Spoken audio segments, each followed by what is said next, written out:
Hola, muy buenas tardes, bienvenidos a otro capítulo más de este ciclo de conferencias virtuales de la Escuela de Posgrado de la Asociación Odontológica Argentina. Hoy el tema tiene que ver con el diagnóstico por imágenes. Para ello hemos invitado a la doctora Gabriela Bruno. Ella es odontóloga especialista en diagnóstico por imágenes, bucomaxilofacial de la Universidad de Buenos Aires. Es profesora titular de la Cátedra de Diagnóstico por Imágenes de la carrera de Odontología, Universidad del Salvador, Asociación Odontológica Argentina. Es docente autorizado de la Facultad de Odontología, Universidad de Buenos Aires. Instructora en imágenes digitales de Dentsply Sirona, Alemania. Doctora Gabriela Bruno, muy buenas tardes, bienvenida. Buenas tardes, muchas gracias. Bueno, en primer término, quiero agradecer a la Asociación Odontológica Argentina por brindarme este espacio para poder compartir mi experiencia con todos los profesionales. El motivo de esta charla es un poco hablar de cómo modificó el COVID la atención en la práctica odontológica, cuáles son los mecanismos que implementamos y cómo podemos aprovechar mejor esta situación para mejorar la práctica. El primer problema que se presenta es que para poder atender a los pacientes, no solamente en el área de diagnóstico, sino también en la parte odontológica, es necesario que el paciente se quite el barbijo. Por lo tanto, entramos con la cavidad bucal, que en este momento tanto la cavidad bucal como las vías aéreas están, digamos, en el ojo de la tormenta porque son las principales fuentes de contagio de lo que es el coronavirus. Para ello, el Ministerio de Salud emitió unas recomendaciones para la atención, no solamente en el ámbito de la salud, sino también en la parte de odontología, con las cuales recomienda evitar las radiografías periapicales. La razón de esta recomendación es para reducir la salivación excesiva y el reflejo nauseoso que tienen los pacientes cada vez que colocamos las radiografías dentro de la cavidad bucal. Sin embargo, yo acá quiero agregar que muchos de nosotros, que somos odontólogos, hemos experimentado cuando colocamos la radiografía dentro de la boca, se produce el reflejo salival de la glándula submaxilar y el paciente emite saliva que excede la cavidad bucal. Por ello, es tan importante protegerse con lo que es la radiografía intrabucal, porque esto es algo que nos pasa con bastante frecuencia. La recomendación dice que hay que evitar las radiografías intraorales. Sin embargo, se recomienda no realizarla, pero al momento de realizarla, la técnica más apropiada para realizarla es la radiovisiografía, que es la técnica de radiografía intraoral directa, en la cual el sensor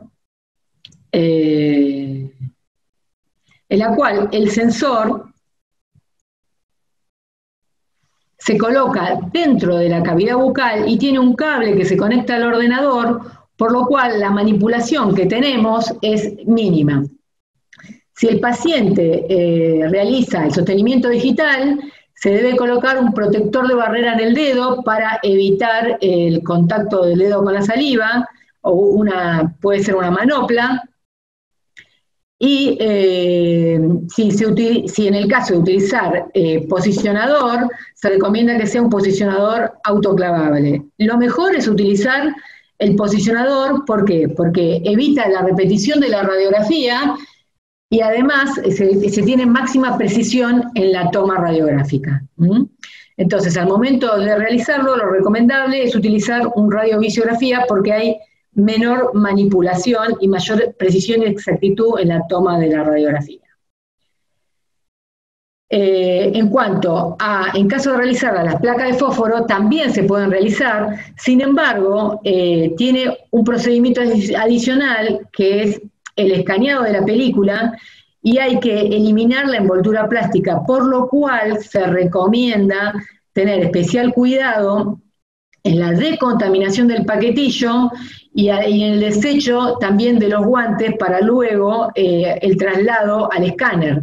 Porque lo que tiene este tipo de técnica es que el escáner está en otro lugar, o por ahí puede estar en el mismo lugar donde se realiza la radiografía, pero uno tiene que deambular con el paquete radiográfico. Entonces hay que accionar los métodos para tratar de reducir el traslado de los elementos contaminantes y de contaminar el paquete antes de abrirlo. Bien, lo que dice también las recomendaciones, que se deben utilizar de preferencia las radiografías extraorales. Yo me voy a referir a las que han estado en este momento, lo que más se ha hablado, la radiografía panorámica y la tomografía computada de ascónico, ¿sí? En lo que se refiere a la radiografía panorámica, tiene la ventaja de su amplia cobertura, ¿sí? Porque uno puede ver las estructuras, las piezas dentarias y las estructuras adyacentes a las piezas dentarias. Y he escuchado por ahí que se dice que realmente las radiografías panorámicas, si ustedes ven esta imagen, es una calidad excelente, uno puede ver perfectamente las piezas dentarias, es una imagen 2D, pero tiene la limitación del pasillo focal, ¿sí? O sea, todas las estructuras que se encuentran en el pasillo focal van a aparecer con bastante definición y nitidez. Sin embargo, las estructuras que se encuentran fuera del pasillo focal van a aparecer distorsionadas, magnificadas o prácticamente irreconocibles. El tema de lo que tiene que ver con la radiografía panorámica y la pandemia es que por ahí algunos profesionales recomendaban tomar la radiografía con el barbijo. El problema del barbijo justamente es esto, del pasillo focal, que uno cuando le toma la radiografía al paciente con el sostenedor nasal o con el arco, donde no usa el mordillo, el problema que tiene es que las piezas dentarias pueden no ubicarse en el pasillo focal. Uno no ve las piezas dentarias y aparecen distorsionadas y magnificadas y uno tiene que repetir la radiografía porque no salió bien. Entonces volvés a hacer la imagen. Lo recomendable es utilizar protector de barrera con el mordillo y proteger con el protector de barrera toda el área que va a estar en contacto con el paciente y luego desecharla. Con referentemente a la calidad de la radiografía panorámica, la desventaja que tiene no es igual, no puede ser nunca reemplazada por la radiografía periapical. ¿Por qué no puede ser reemplazada?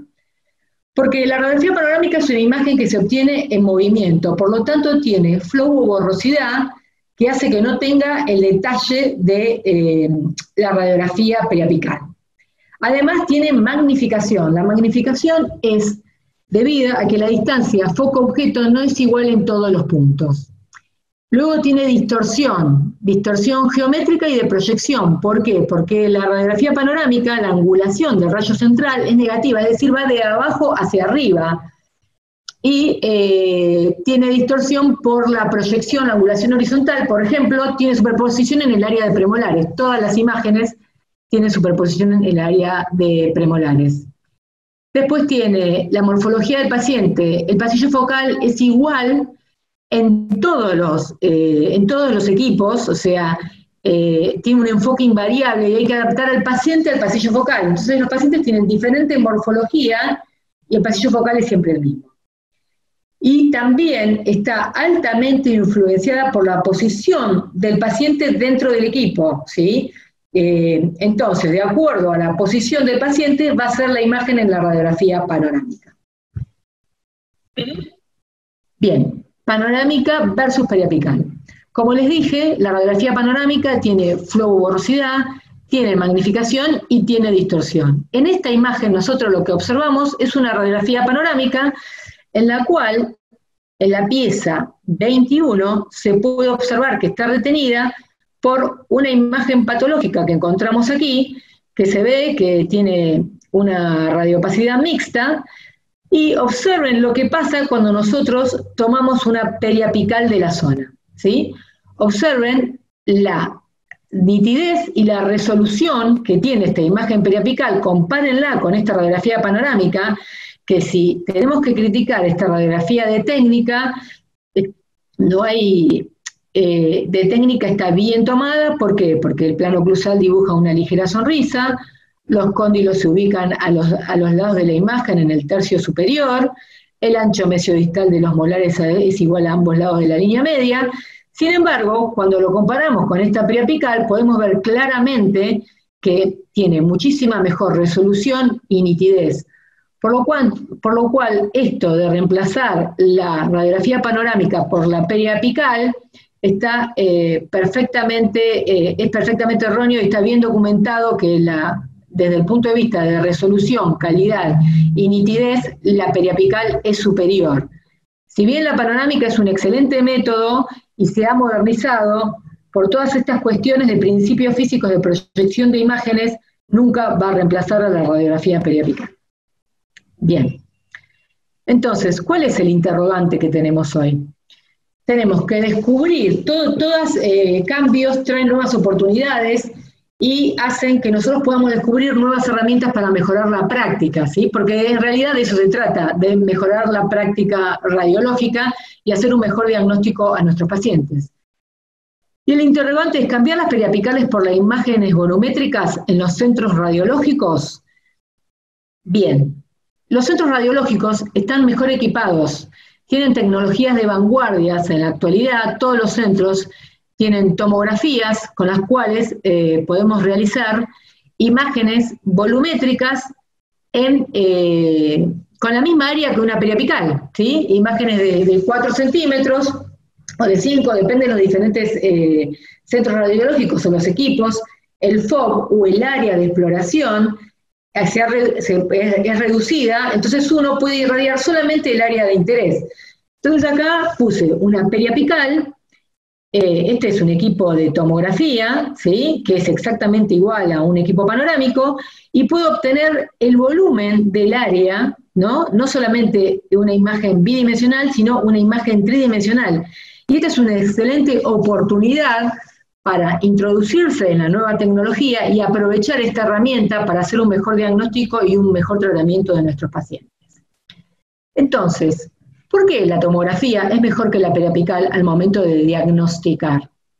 Y aquí hice un cuadro comparativo donde digo que la tomografía tiene adecuada resolución espacial, tiene baja dosis de radiación, siempre estamos hablando del volumen pequeño, ¿no? Porque lo estoy comparando con la periapical. No hay superposición de estructuras, se puede hacer una planificación en los 3 planos, un diagnóstico en los 3 planos del espacio.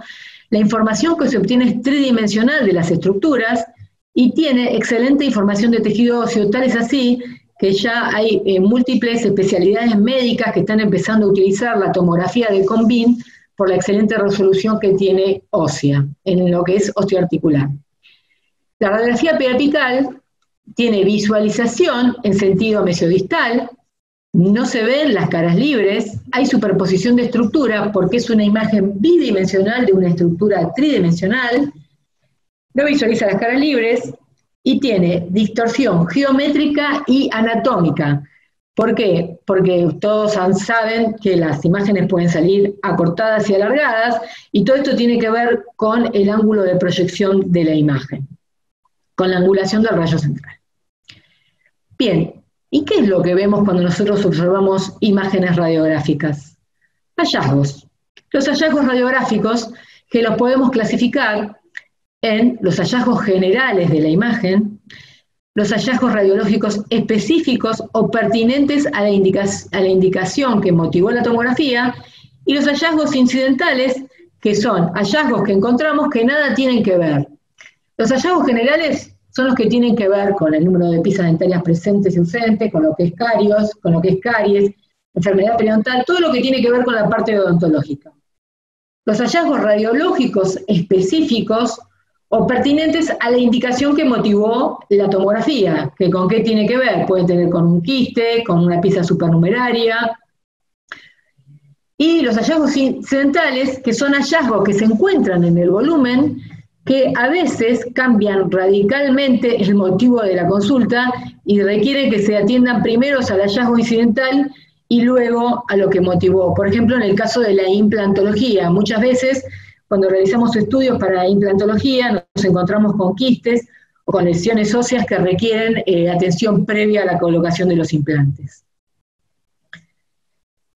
Bien, ahí acá vamos a empezar a mostrar casos clínicos donde se realizó una radiografía periapical, y acá somos todos odontólogos, y este paciente concurrió porque tenía sintomatología en esta pieza dentaria, y le realizamos una radiografía periapical en la consulta, se le realiza, y se ve una radiolucidez periapical, una restauración que no tiene una buena adaptación marginal, y se le indica una tomografía. Le hacemos una tomografía y le hacemos un corte en la pieza 21, y nos encontramos que la pieza tiene una hipodensidad periapical, ¿sí? Y además tiene una lesión retroradicular, que esto nunca no se sospecha y no se puede ver en la imagen bidimensional, ¿sí? O sea, al momento de hacer un implante, observen la lesión que tienen, o al momento de hacer un tratamiento de endodoncia, observen que acá el paciente tiene un conducto lateral que en la radiografía periapical no se sospechaba, ¿no? Y dicho esto, voy a aprovechar para decirles que las endodoncias sugiero siempre hacer una tomografía, porque los conductos accesorios no son la excepción, digamos. Bien, acá tenemos un paciente con... el paciente se sospechaba una fractura radicular, se le hace la periapical y en la periapical no se encuentra nada, y se le realiza una tomografía en la pieza 21, y acá se puede observar perfectamente el trazo de fractura, ¿sí?, que le estaba provocando la sintomatología al paciente, ¿sí?, y en la periapical no se sospechaba. Esto es el aporte del valor de la tomografía, ¿no?, al diagnóstico radiográfico. Y además podemos tener nuestro paciente virtual. Observen acá cómo se ve el trazo de fractura. El problema de la tomografía es el artefacto, ¿no? El artefacto que producen los objetos metálicos. Pero en este caso, que sería esta imagen que vemos acá, es el artefacto, pero este es el trazo de fractura. Los radiólogos están perfectamente acostumbrados a saber identificar la diferencia entre artefacto y no artefacto. Bien, después tenemos otro paciente con una reabsorción dentinaria interna. Observen, esta es la radiografía periapical. ¿Cómo podemos saber si es una reabsorción dentinaria interna o externa? También se puede observar el detalle del ensanchamiento del espacio periodontal. Y acá están realizadas las mediciones para colocar un implante a este paciente. Observen la información adicional que nos brinda la tomografía, la información volumétrica, para poder realizar, en este caso, la rehabilitación, o sea, resolver este problema que tenía el paciente, para resolver la parte. Bien. Y acá tenemos otra fractura radicular, ¿sí?, que es perfectamente diagnosticada, y además la subluxación, el aumento del espacio, ¿sí?, del espacio periodontal en la tomografía. Bien. La radiografía panorámica también es una imagen 2D. La radiografía panorámica también, como les dije, a veces si la pieza o la patología no se encuentra en el pasillo focal, va a hacer que esto no se vea, esté muy magnificado o distorsionado y sea prácticamente imperceptible. Observen acá, se ven dos imágenes, ¿sí?, dos imágenes radiopacas, magnificadas, que nos hacen sospechar piezas supernumerarias en esta zona, ¿sí? Entonces, al hacer la tomografía, nos encontramos que el paciente tenía dos piezas supernumerarias en posición invertidas. Una estaba por detrás de la pieza 11 y la otra estaba por detrás de la pieza 21. Y además, observen cómo podemos ver también el volumen. O sea, el volumen, esta es una vista antero-posterior del volumen, ¿sí?, con un filtro dentario, y esta es la póstero anterior. Observen, al momento de hacer la extracción de estas piezas dentarias para un cirujano, cuánto es la información que uno puede obtener de la vía de abordaje, de la localización, de la proximidad con las piezas dentarias, de las relaciones anatómicas con el conducto nasopalatino. Estas son todas información que nos aportan, por ejemplo, acortar los tiempos quirúrgicos, motivación para el paciente, que puede ver la imagen y puede comprender mejor lo que tiene, y esto también hace que acepte más el tratamiento. Después, este caso es un caso en el cual el paciente vino a hacerse una tomografía porque tenía esta lesión quística aquí en la radiografía panorámica, y cuando se le hace la panorámica se observa acá que tiene un odontoma, ¿sí? Y acá tenemos otra imagen, ¿sí?, que al momento de hacer la radiografía realmente, porque uno siempre lleva los ojos a el problema o lo que motivó el diagnóstico. Sin embargo, cuando uno hace el diagnóstico, tiene que hacer todo el diagnóstico, ¿sí? Uno tiene que recorrer toda la imagen, ¿sí?, para poder no omitir ningún detalle. Entonces, hacemos la tomografía de este paciente, y bueno, lo que motivó el diagnóstico fue este gran quiste que tenía el paciente, y observen que al hacer los diferentes cortes, observen que en esta tomografía no hicimos el corte curvo panorámico, sino que hicimos otro tipo de corte para poder ver bien esta lesión, y observen cómo se ve que tiene otra lesión asociada a la pieza 48, que si no observamos bien puede pasar desapercibida en esta radiografía panorámica. Acá, por eso hay que mirar toda la imagen y no detenerse a la zona en cuestión. Bueno, acá tenemos el odontoma, donde vemos dos cortes curvos panorámicos. Observen que acá hay dos cortes. Este corte tiene 1 milímetro. Observen cómo parecen que las piezas dentarias están cortadas. Sin embargo, en este corte tiene 10 milímetros, y observen que parece un corte curvo, parece una panorámica. Sin embargo, no es una panorámica. Es un corte panorámico de 10 milímetros de espesor, que es uniforme en toda su extensión. Y acá se puede ver perfectamente el odontoma que tiene este paciente, ¿sí?, y la asociación, o sea, la relación de vecindad que tiene con las piezas dentarias. Bien, acá tenemos otro caso donde yo puse el volumen, la imagen 3D, para que puedan ver las caras oclusales de estas dos piezas supernumerarias, que al hacer las radiografías se puede ver claramente que son dos dens indentes que son supernumerarios, ¿sí? Y además acá tiene un mesiodens que produjo la retención de la pieza 21. Entonces, acá tenemos el mesiodens, ¿sí? Acá tenemos la pieza 21 retenida, esta es las caras oclusales, y acá tenemos las radiografías periapicales de estas dos piezas supernumerarias.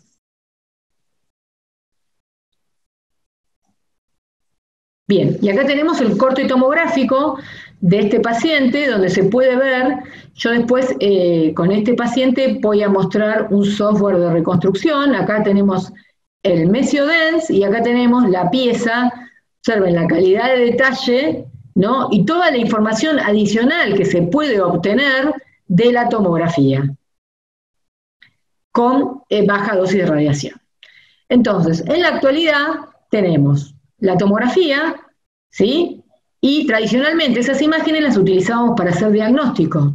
Sin embargo, ahora se puede hacer planificación y también se puede hacer terapéutica. Todos saben que se hacen las guías quirúrgicas, por ejemplo, para la colocación de implantes o para cirugía ortognática. Este es otro software que se utiliza a partir de los datos DICOM para hacer las placas neuromio-relajantes, y también se puede hacer la planificación de la dinámica mandibular a través del volumen que se obtiene del tomógrafo. Entonces, no solamente se utiliza para hacer el diagnóstico, sino también se tiene otras aplicaciones a partir de la información que se obtiene del tomógrafo.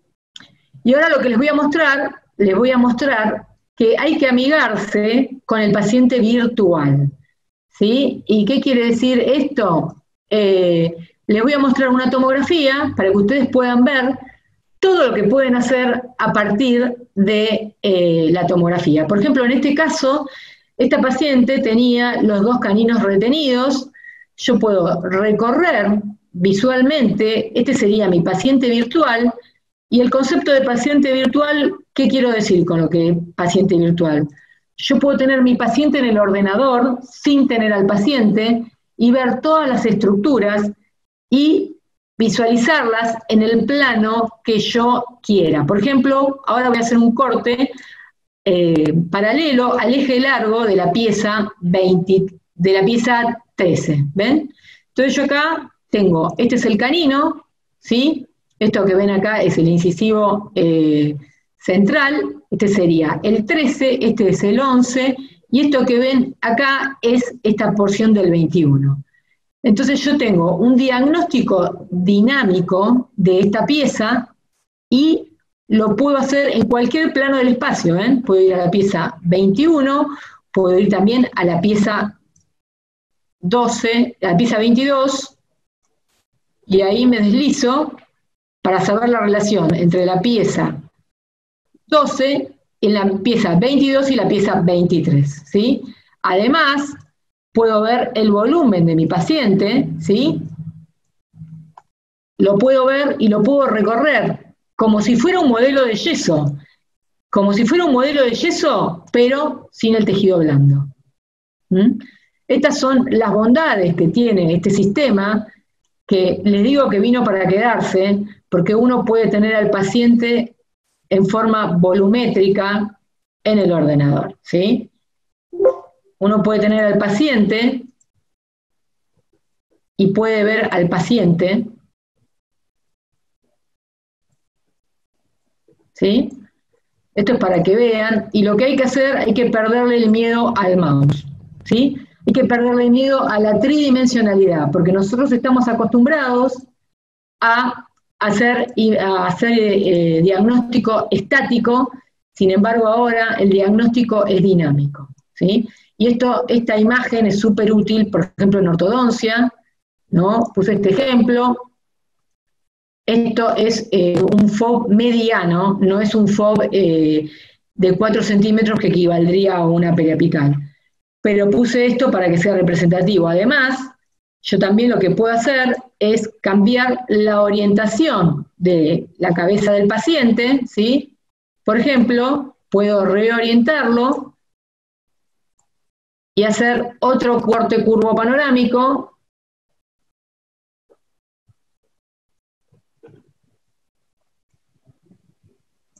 para ver el maxilar inferior, ¿sí? Y ahora vamos a hacer esta curva para que ustedes vean que no es complicado, no es difícil, ¿sí?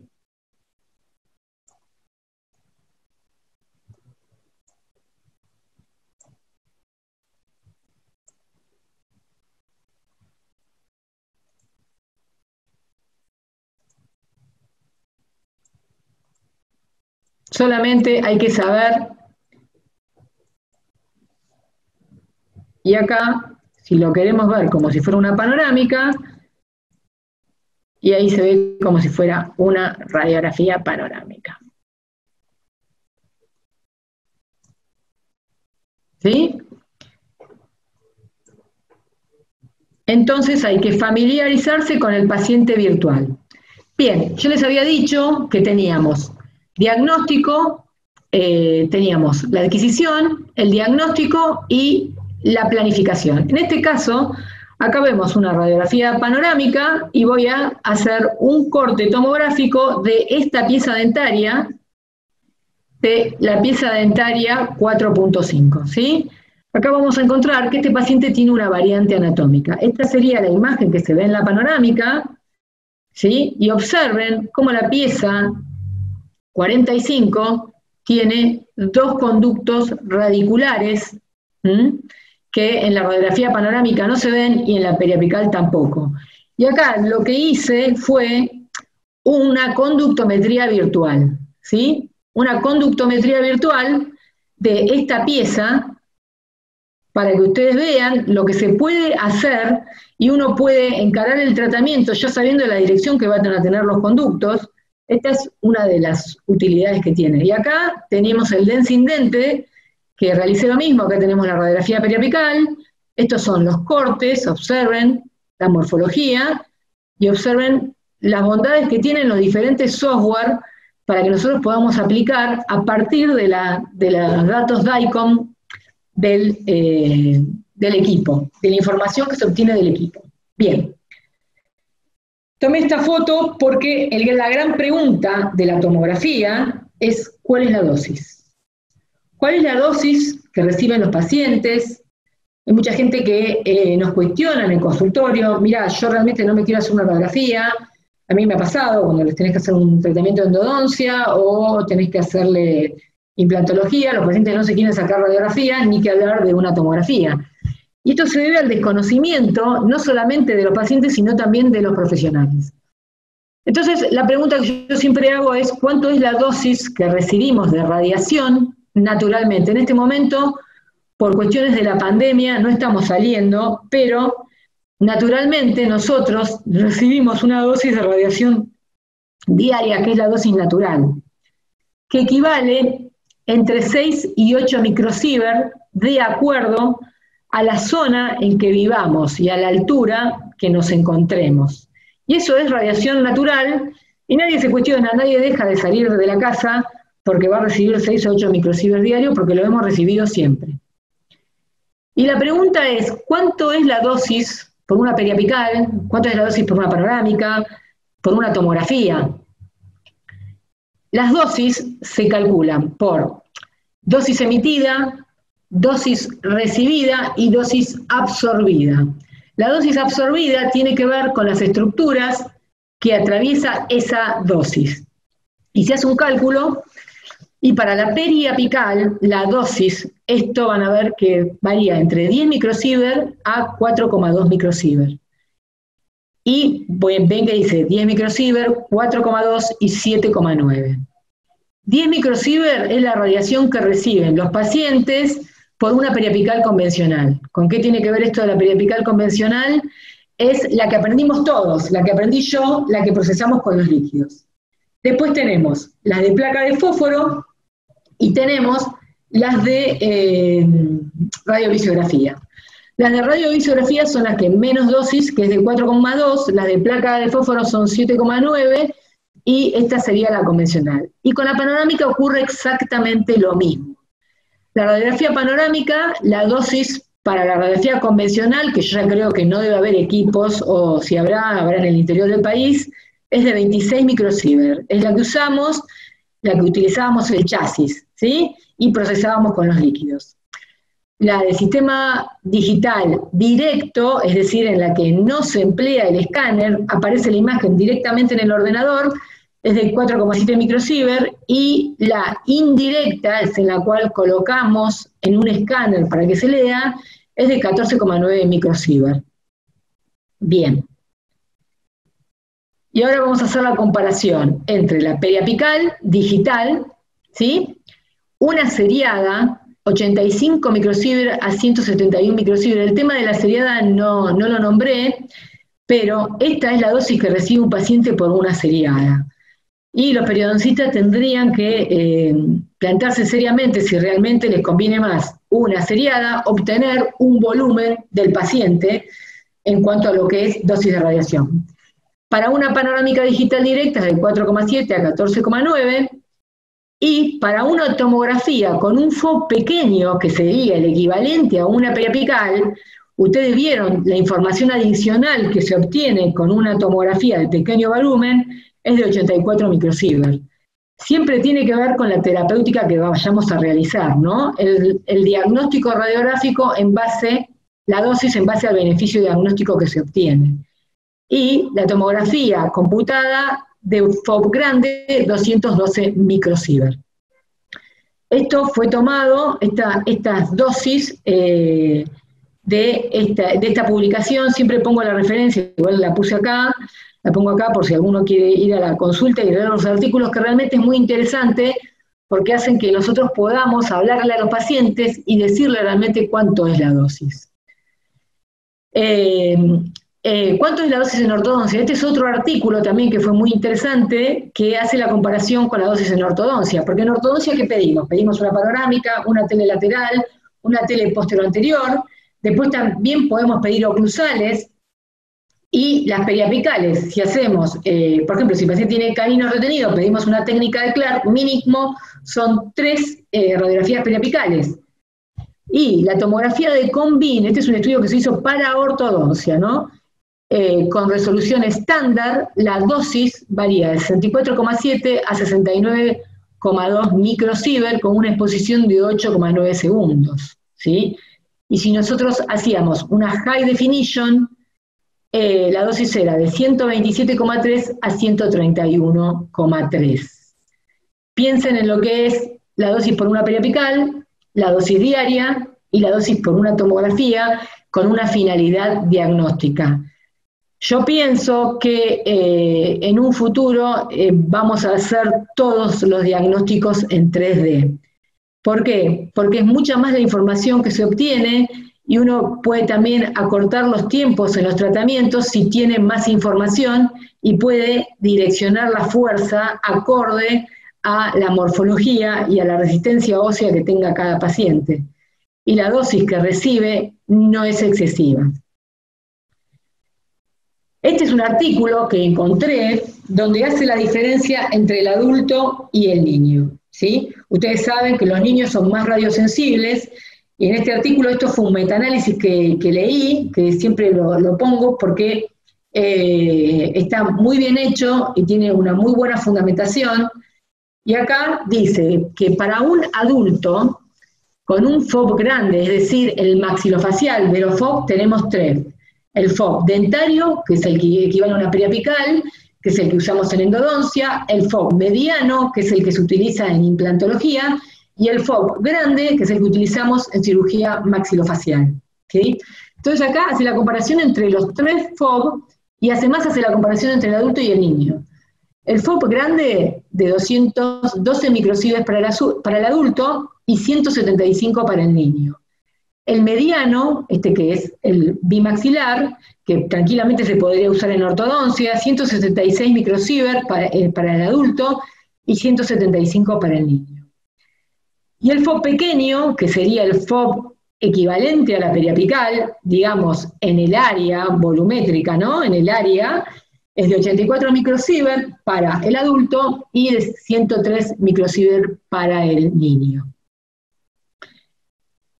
El objetivo es minimizar la dosis y maximizar la eficacia diagnóstica. Este tiene que ser nuestro objetivo, porque de nada sirve, si estamos haciendo una endodoncia, sacar la inicial, sacar la conductometría y después sacar los controles, cuando uno con un pequeño volumen puede tener la dirección. Hay software que hacen las guías endodónticas para colocar las limas, y uno puede saber la morfología que tiene ese conducto, y además no encontrarse con sorpresas. Todo cambio trae oportunidades. La pandemia nos cambió la práctica, cambió el diagnóstico también, porque la tomografía ya estaba en los centros radiológicos. O sea, llegó antes la tomografía que las capacitaciones. De nada sirve el conocimiento si no cambiamos el comportamiento. Hay que aprender a diagnosticar en 3D y amigarse con el paciente virtual. La única dificultad que tenemos es que nosotros no somos nativos digitales. Nosotros tenemos que aprender a familiarizarnos con esto, ¿sí? Con el mouse y tener al paciente virtual y saber manipular el paciente virtual. Esto va a mejorar el tratamiento de los pacientes y va a mejorar también la práctica. A mí me pasa, por ejemplo, que si tengo que hacer una endodoncia o tengo que hacer algún tratamiento que requiere la tercera dimensión, ya no hago más la periapical, directamente voy a la tomografía, porque si no, después, cuando tengo la complicación, hago la tomografía. Y esto hay que tratar de evitarlo, porque nos hace perder tiempo en el consultorio y cosas que en este momento ya están, tenemos que tratar de superarlas y empezar a manipular el paciente virtual. Bien, preguntas. Si tienen alguna pregunta para hacerme. Gabriela, excelente presentación, excelente la casuística también, la calidad que acabamos de ver, la verdad, felicitaciones, y te voy trasladando algunas de las inquietudes que tenemos, que nos fueron llegando. Por ejemplo, la primera dice, ¿por qué los centros radiológicos no toman periapicales? No es que los centros radiológicos no toman periapicales, si es una urgencia, lógicamente vamos a tomar. Lo que pasa es que el Ministerio de Salud recomienda, debido a que colocar una película en la boca produce hiposalivación, y bueno, la manipulación, y los consultorios odontológicos están mejor preparados para realizar las radiografías periapicales. Entonces, es una recomendación, no es que no lo sacamos, pero ustedes habrán visto en la presentación que se obtiene muchísima más información de una tomografía de pequeño volumen que de una periapical. Y no estás colocando dentro de la cavidad bucal o solamente tiene que morder el mordillo que está todo completamente protegido. Entonces, obtenés un beneficio diagnóstico de esa imagen, o sea, es mejor hacer el volumen, más si es una emergencia, si después le tenés que hacer la exodoncia o después le tenés que hacer el tratamiento de endodoncia, ¿entendés? Entonces, es mucho más beneficioso porque minimizás el riesgo y maximizás la terapéutica. El diagnóstico radiográfico es superior en la imagen volumétrica. Entonces acá entran en juego, por eso decía que los cambios traen oportunidades y esta es una oportunidad que tenemos que darnos para cambiar, ¿sí? Y si no sabemos manejar el volumen, no es algo complicado. Siempre yo digo que los chicos hacen esos jueguitos virtuales donde se meten en casas y andan por todos lados, y la tomografía no es más que eso, la virtualidad, o sea, aprender a manejar la virtualidad. La siguiente pregunta que nos llega es, ¿cuándo está indicada la tomografía en niños y cuál es la dosis? La tomografía en niños está indicada siempre que el diagnóstico clínico lo justifique, o sea, no es hacerle tomografía a todos los pacientes, no. Siempre el diagnóstico es clínico radiográfico. Y a propósito de esta pregunta, acá, no estoy presentando la pantalla, sí, la estoy presentando, ¿no? Sí. El FOB pequeño en un niño, y esta publicación es del 2015, es de 84 microsievert. Y para un FOB grande en un niño, que sería, el FOB grande se pide para patologías extensas o para cirugía ortognática, qué sé yo, podría ser para un paciente fisurado, es de 103. La dosis diaria, ya te comenté, que es de entre 6 y 8 microsievert, y una radiografía panorámica de 26 microsievert, o acá en este artículo, también dice que es de 21,5. Y si vos usés una Standard Definition, porque también hay cosas que las determinan los técnicos, de 64, y High Definition es 127. O sea, esto es lo que está reportado en la literatura, ¿sí? Esto varía con los equipos, pero la dosis no es excesiva. Y la información diagnóstica que se obtiene te puede cambiar la conducta quirúrgica y es un beneficio para la terapéutica del paciente. La siguiente pregunta dice, ¿por qué hay que colocar el collar tiroideo? Esa es una pregunta porque los pacientes vienen, es una muy buena pregunta, porque los pacientes vienen y exigen en la consulta la colocación del collar tiroideo. ¿Por qué? Porque hay una publicidad donde dicen que siempre hay que colocar el collar tiroideo. El collar tiroideo se debe colocar cuando se hacen radiografías intraorales, porque la glándula tiroides se encuentra en la trayectoria del rayo central en todas las incidencias, más en las superiores que las inferiores. No se debe colocar el collar tiroideo en la técnica panorámica. ¿Por qué? Porque el collar tiroideo interfiere con el rayo, porque el rayo en la radiografía panorámica va de abajo hacia arriba. Entonces, hay algunos que le colocan el collar tiroideo y después aparece en la radiografía. Y cuando aparece en la radiografía tenés que repetir la radiografía, por lo tanto estás haciendo una doble incidencia, que no es lo que querés. ¿Mm? Excelente, Gabriela. Esto ha sido todo, han sido todas las preguntas. Te agradecemos nuevamente la participación, el tiempo que nos has dedicado. Y bueno, lo podrás ver próximamente en la fanpage de la Escuela de Posgrado, así que invitamos a todos los que están allí participando a que sigan este ciclo de conferencias virtuales de la Escuela de Posgrado de la Asociación Odontológica Argentina. Tengan ustedes muy buenas tardes. Muchas gracias. Muchas gracias.